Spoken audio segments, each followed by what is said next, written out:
गाव एवढं सुंदर आणि स्वच्छ झालंय की काय बोलायला शब्द नाही आहेत माझ्याजवळ.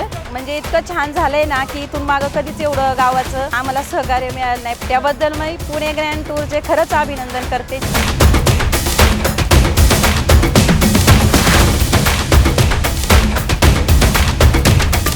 या भागातील रस्त्यांची सुविधा अतिशय चांगल्या पद्धतीने प्रशासनाने केलेली आहे. त्यासाठी प्रशासन गेले 6 महिने अहोरात्र मेहनत करते. त्यामुळे नक्कीच ही स्पर्धा चांगल्या पद्धतीने होईल आणि या स्पर्धेच्या निमित्ताने इतर देशांमध्ये भारताची आणि आपल्या पुणे जिल्ह्याची वेगळी ओळख निर्माण होईल.